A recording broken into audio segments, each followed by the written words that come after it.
क्या मान लिया जाए इंडिया गठबंधन से अलग हो गए हैं आप? इंडिया गठबंधन अब मुझे पता लगा मध्य प्रदेश के बाद भारत के चुनाव के लिए है, इंडिया के चुनाव के लिए है, देश के चुनाव के लिए है।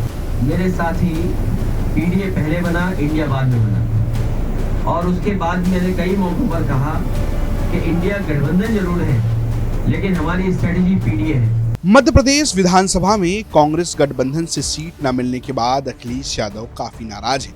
नाराजगी तो छोड़िए, माहौल इतना खराब हो गया है कि कांग्रेस के प्रदेश अध्यक्ष अजय राय और अखिलेश यादव के बीच लड़ाई बहुत आगे बढ़ गई है। बात हैसियत, चिरकुट और अखिलेश वखिलेश तक पहुंच गया है। अजय राय ने तो अखिलेश यादव को पिता का सम्मान न करने वाले बता दिया। ऐसे में अब सीधा सवाल उठ रहा है कि क्या यूपी में इंडिया गठबंधन टूट गया है और अखिलेश यादव इससे बाहर हो गए? यही सीधा सवाल अखिलेश यादव से पूछ लिया गया। क्या मान लिया जाए इंडिया गठबंधन से अलग हो गए हैं आप? इंडिया गठबंधन अब मुझे पता लगा मध्य प्रदेश के बाद भारत के चुनाव के लिए है, इंडिया के चुनाव के लिए है, देश के चुनाव के लिए है। तो देश का चुनाव आएगा तब बात की जाएगी। सर, क्या और जिसको सीट चाहिए होगी या जिस पे बातचीत होगी वो अलग प्लेटफॉर्म है।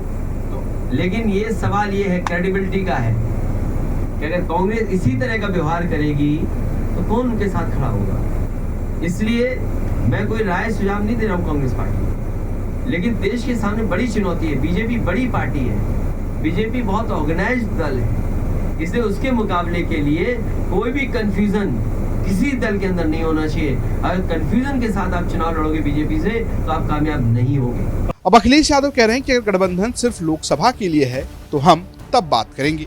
यही नहीं, उन्होंने कमलनाथ से सिर्फ 4 सीट देने को लेकर बात भी कही है। मेरे साथी पीडीए पहले बना, इंडिया बाद में बना। और उसके बाद मैंने कई मौकों पर कहा कि इंडिया गठबंधन जरूर है, लेकिन हमारी स्ट्रेटेजी पीडीए है और पीडीए ही एनडीए को हराएगा। जहां तक सवाल प्रदेश में जहां चुनाव हो रहे हैं, ये बात इंडिया गठबंधन को साफ कर देनी चाहिए थी कि प्रदेश इस दस पर कोई समझौता नहीं होगा। मुझे लगा जब मध्य प्रदेश के नेता ने और उनके जो पूर्व मुख्यमंत्री रहे, उन्होंने हमसे जब बात की और कहा कि आप किन सीटों को चाहते, तो मैंने उत्तर प्रदेश में या मध्य प्रदेश में जो समाजवादी पार्टी की परफॉर्मेंस थी, समय समय के चुनाव में वो पूरी परफॉर्म भेज दी। और मैंने उनसे कहा कि मध्य प्रदेश में कभी हमारा इस हिस्से से विधायक बन गया, कभी उस हिस्से से विधायक बन गया, और हमारी पार्टी से कई बार कई विधायक बने जो आज दूसरे दल में भी चले गए, कांग्रेस में भी चले गए। और मैंने याद दिलाया कि जिस समय कांग्रेस को समर्थन की जरूरत थी, उसमें सबसे पहले समाजवादी पार्टी के विधायक ने समर्थन किया था और सरकार बनी थी। हम बीजेपी के खिलाफ हैं। और जिस समय भी कांग्रेस के नेताओं से बात हुई, उस समय मैंने कहा कि हम बीजेपी को हराना चाहते हैं, जो हमसे सहयोग लेना चाहो ले लो।